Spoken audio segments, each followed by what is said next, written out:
6월 무명전설 출연료 순위에서 가장 무서운 변화는 단 하나입니다. 결승전 1위 성리가 단순히 우승자라는 타이틀만 가져간 것이 아니라 6월 행사 시장에서 가장 먼저 가격표가 달라진 가수로 평가받기 시작했다는 점입니다. 2026년 5월 13일 최종회가 끝난 뒤 불과 한 달도 지나지 않아 탑7의 이름은 방송 순위표에서 공연 섭외표로 옮겨갔습니다. 그리고 지금 가장 성공한 가수는 누구냐는 질문에 시장은 거의 한 사람을 먼저 바라보고 있습니다. 바로 성리입니다. 다만 먼저 분명히 해야 할 부분이 있습니다.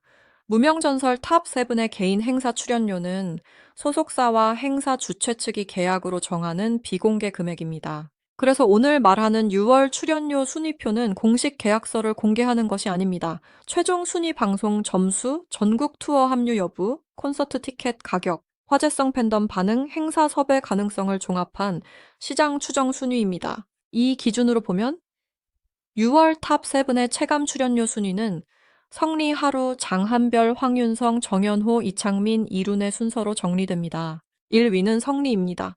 현재 추정되는 단독 행사 섭외 가치는 탑7 가운데 가장 높게 형성될 가능성이 큽니다. 성리는 2026년 5월 13일 MBN 무명전설 최종회에서 총점 4,784점으로 1대 전설이 됐습니다. 이 위위 하루에 3,542.3점보다 1,241점 7점 앞섰고 3위 장한별의 3,513, 82점보다 1,270점 18점 앞섰습니다.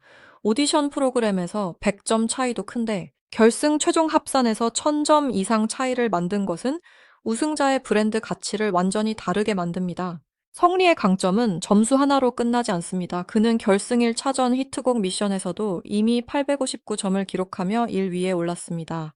탑 프로단 점수 521점, 국민 프로단 점수 338점을 합산한 결과였습니다. 결승 1차전이 방송된 날짜는 2026년 5월 6일입니다. 이때부터 성리의 이름은 단순한 참가자가 아니라 최종 우승 후보로 굳어졌고 5월 13일 최종 우승 이후에는 행사 주최 측이 가장 먼저 떠올리는 얼굴이 됐습니다. 6월 행사 시장에서 중요한 것은 노래를 잘하느냐만이 아닙니다. 현장의 관객을 얼마나 모을 수 있느냐, 티켓을 팔 수 있느냐, 지역 축제에서 얼마나 안정적으로 무대를 끌고 갈 수 있느냐가 더 중요합니다. 성리는 이 부분에서 우승자 프리미엄을 가장 강하게 받습니다. 방송이 끝난 직후 붙는 우승자 프리미엄은 보통 짧게는 3개월, 길게는 다음 시즌 방송 전까지 이어집니다. 특히 트로트 오디션 출신에게는 우승 직후 첫 여름 행사 시즌이 가장 중요합니다. 성리에게 2026년 6월은 바로 그 첫 시험대입니다. 2위는 하루입니다. 하루는 최종 순위 2위 총점 3,542.3점을 기록했습니다. 성리와는 격차가 컸지만 하루의 진짜 힘은 다른 곳에 있습니다. 그는 첫 트로트 오디션 출연과 동시에 이 위까지 올라갔다는 서사를 갖고 있습니다. 2026년 5월 20일 서울 마포구 상암동 쇼킹 K-팝 센터에서 열린 무명전설 탑7 기자 간담회에서도 하루는 오디션 준비까지 포함해 6개월을 무명전설에 임했다고 말했습니다. 이 발언은 하루가 갑자기 등장한 신인이 아니라 반년 동안 무대를 갈고 닦아 만든 결과라는 인상을 줬습니다. 하루의 6월 출연료 가치가 높은 이유는 신선함입니다. 트로트 시장은 익숙한 얼굴을 좋아하지만 동시에 새 얼굴이 등장했을 때 빠르게 반응합니다. 하루는 기존 팬덤이 너무 굳어지기 전이라 행사 주최 측 입장에서 활용하기 좋습니다. 젊은 이미지, 새로운 목소리 2위라는 안정적인 타이틀이 함께 붙어 있기 때문입니다. 성리가 우승자라는 명확한 간판이라면 하루는 성장형 스타라는 상품성을 갖고 있습니다. 그래서 6월 탑7 출연료 순위에서 하루는 성리, 바로 다음 자리에 놓일 수 있습니다. 3위는 장한별입니다. 장한별은 최종 총점 3,513.82 점으로 3위에 올랐습니다. 하루와의 차이는 단 28.48점입니다. 이것은 사실상 이 위권 싸움이라고 봐도 될 정도로 촘촘한 격차입니다. 장한별의 강점은 이미 만들어진 무대 감각입니다. 그는 무명전설 이후 한국 활동에 대한 기대감을 키웠고 기자간담회에서도 말레이시아가 아닌 한국에 있어서 신기하고 큰 응원을 받아 꿈 같다고 말했습니다. 이 말은 단순한 소감이 아니라 장한별의 현재 위치를 보여줍니다. 해외와 한국을 연결하는 캐릭터, 그리고 다시 한국 무대에 서는 서사가 생긴 것입니다. 장한별은 행사장에서 강합니다. 탑세븐 중에서도 관객에게 말을 걸고 분위기를 만드는 능력이 좋은 유형으로 평가받기 쉽습니다. 트로트 행사는 노래 실력만으로 끝나지 않습니다. 관객의 연령대가 다양하고 현장 분위기가 갑자기 달아오르거나 식을 수 있기 때문에 가수가 직접 호흡을 잡아야 합니다. 장한별은 이런 면에서 주최 측이 안심하고 부를 수 있는 카드입니다. 최종 점수는 3위였지만 실제 섭외 시장에서는 하루와 거의 같은 수준의 경쟁력을 가질 수 있습니다. 4위는 황윤성입니다. 황윤성은 최종 총점 3278.07점으로 4위를 기록했습니다. 결승 1차전에서는 799점으로 3위에 올랐고 이룬해의 800점과 단 1점 차이였습니다. 이런 수치는 황윤성이 실력 면에서 결코 밀리지 않았다는 것을 보여줍니다. 그는 무명전설 과정에서 안정적인 보컬과 무대 경험을 동시에 보여줬고 결승 직후에는 탑7 멤버들과 함께 전국 투어 일정에 이름을 올렸습니다. 황윤성의 행사 가치는 안정성에 있습니다. 6월 시장에서 성리와 하루가 화제성으로 앞서간다면 황윤성은 실패 확률이 낮은 출연자로 분류됩니다. 지방 행사, 기업 행사, 방송, 연계 무대에서 이런 안정형 가수는 매우 중요합니다. 너무 강한 개성 때문에 호불호가 갈리는 것이 아니라 관객층이 넓게 받아들일 수 있는 무대를 만들기 때문입니다. 그래서 황윤성은 폭발력은 탑3보다 조금 낮아도 꾸준한 섭외 가능성에서는 매우 강한 이름입니다. 5위는 정연호입니다. 정연호는 최종 총점 3097점 8영점으로 5위를 차지했습니다. 결승 직전 패자 부활전에서는 안정적인 실력을 보여주며 탑7에 합류했고 최종 회까지 살아남았습니다. 정연호의 핵심 가치는 무명 가수의 서사입니다. 무명전설이라는 프로그램 제목과 가장 잘 맞는 인물 중 한 명이 바로 정연호입니다. 오랫동안 이름을 크게 알리지 못한 가수가 방송을 통해 다시 주목받는 구조는 시청자에게 강한 감정선을 줍니다. 출연료 시장에서 서사는 실제 돈이 됩니다. 지역 축제 주최자는 단순히 노래 잘하는 사람만 찾지 않습니다. 무대 속의 멘트가 살아야 하고 관객에게 감동을 줄 이야기가 있어야 합니다. 정연호는 바로 이 지점에서 강합니다. 2026년 6월 이후 전국 투어와 지역 행사에서 정연호는 탑7의 중간 허리를 담당하는 멤버가 될 가능성이 큽니다. 출연료가 성리나 하루처럼 급격히 뛰지는 않더라도 꾸준히 부를 수 있는 가수라는 점에서 가치가 있습니다. 6위는 이창민입니다.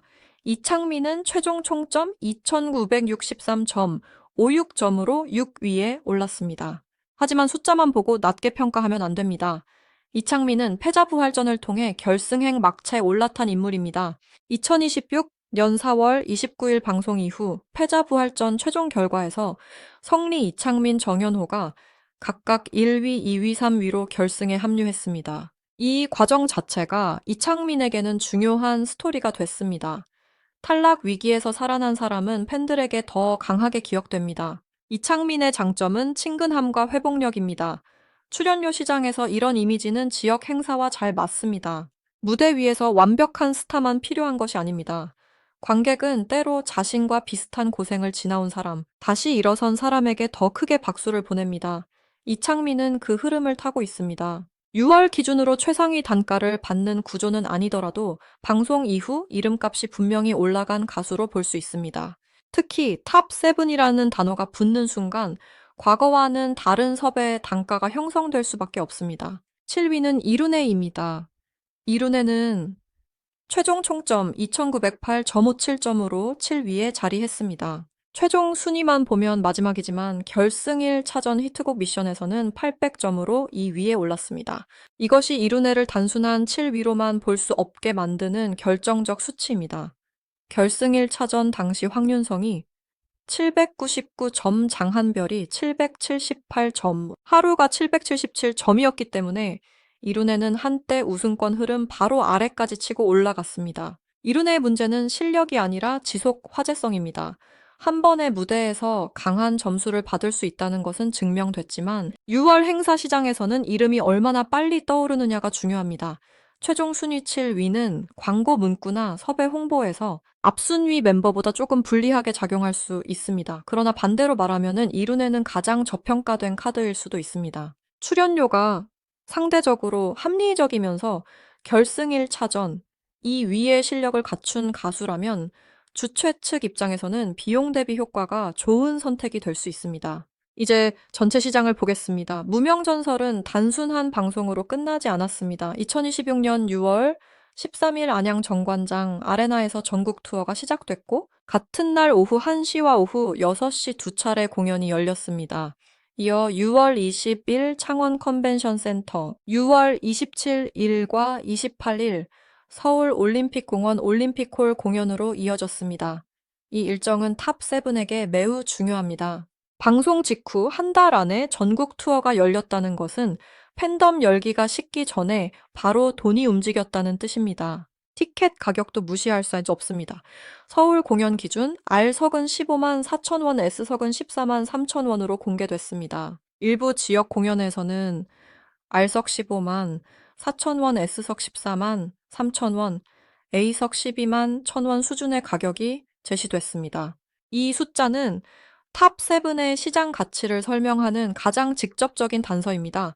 개인 출연료가 공개되지 않아도 관객이 이 가격을 내고 공연장을 찾는다면 그 안에 출연자들의 브랜드 가치가 이미 반영돼 있는 것입니다.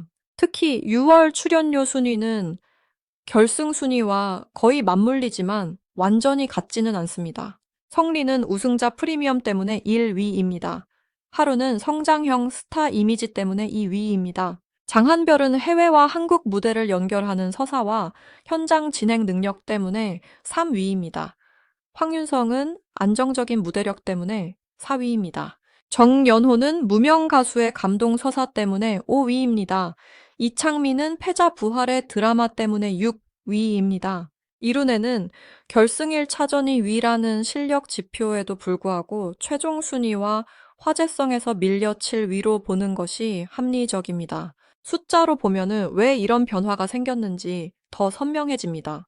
무명전설은 이름 없는 가수부터 이미 활동 경력이 있는 가수까지 자신의 이름을 걸고 경쟁한 프로그램이었습니다. 결승전에는 99명에서 살아남은 10명이 최종 무대에 올랐고 마지막에는 성리하루, 장한별, 황윤성, 정연호, 이창민, 이룬애가 탑7으로 확정됐습니다. 10회 방송은 유료 가구 기준 최고 시청률 8.674%를 기록했고 시청률 7.985%까지 찍으며 수요일 예능 경쟁에서 강한 존재감을 보였습니다. 이 정도 숫자가 나왔다는 것은 단순한 팬덤 방송이 아니라 실제 행사 시장이 움직일 만큼 대중 노출이 컸다는 뜻입니다. 행사 출연료가 오르는 과정은 매우 현실적입니다.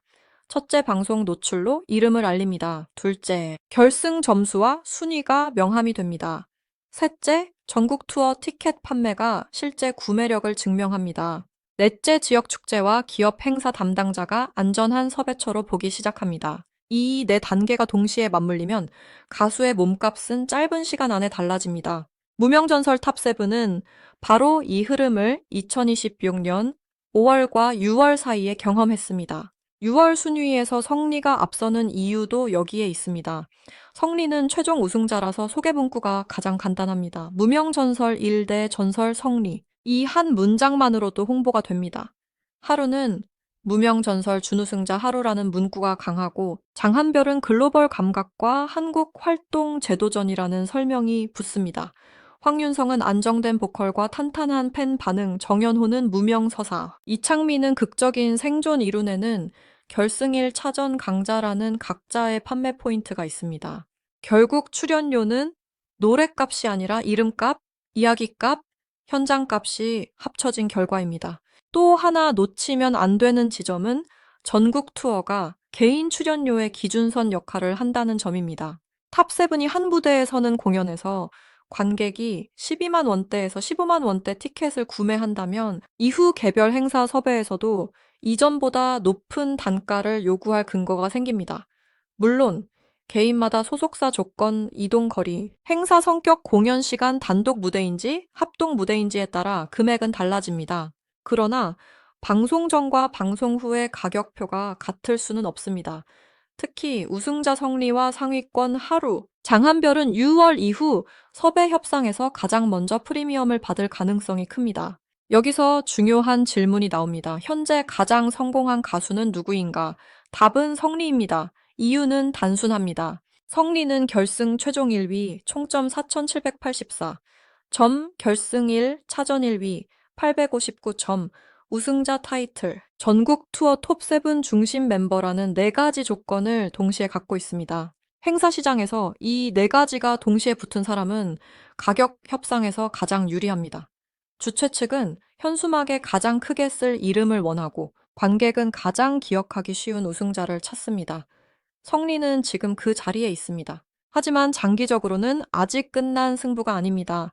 6월 출연료 순위는 방송 직후의 온도계입니다. 7월, 8월, 9월로 넘어가면 순위가 바뀔 수 있습니다. 전국 투어에서 누가 관객 반응을 가장 크게 끌어내는지, 유튜브 클립에서 누가 더 많이 회자되는지, 지역 행사에서 누가 재섭외를 받는지에 따라 진짜 몸값이 다시 정리됩니다. 트로트 시장은 우승자를 기억하지만 오래 살아남는 사람은 현장에서 증명한 사람입니다. 성리는 지금 1위입니다. 하루는 가장 빠르게 따라붙는 2위입니다. 장한별은 실전 공연에서 뒤집을 수 있는 3위입니다. 황윤성은 안정적으로 오래 갈 수 있는 4위입니다. 정연호와 이창민은 감동 서사로 중장년 관객층을 잡을 수 있고 이룬에는 실력 대비 저평가된 반전 카드입니다. 그래서 무명전설 6월 탑7 출연료 순위는 단순한 돈의 순서가 아닙니다. 방송이 끝난 뒤 누가 진짜 시장에서 살아남고 있는지를 보여주는 첫 번째 성적표입니다. 결론은 분명합니다. 2026년 6월 기준 가장 성공한 가수는 성리입니다. 그러나 가장 위험한 추격자는 하루이고 가장 실전형 변수는 장한별입니다. 무명전설은 2026년 5월 13일 끝났지만 탑7의 진짜 경쟁은 그날부터 시작됐습니다. 무대 점수는 이미 발표됐고 우승자도 정해졌습니다. 이제 남은 것은 관객이 지갑으로 선택하는 순위입니다. 그리고 6월의 첫 번째 시장 반응은 이렇게 말하고 있습니다. 성리는 우승했고 하루는 추격하고 있으며 장한별은 언제든 판을 흔들 준비가 되어 있습니다.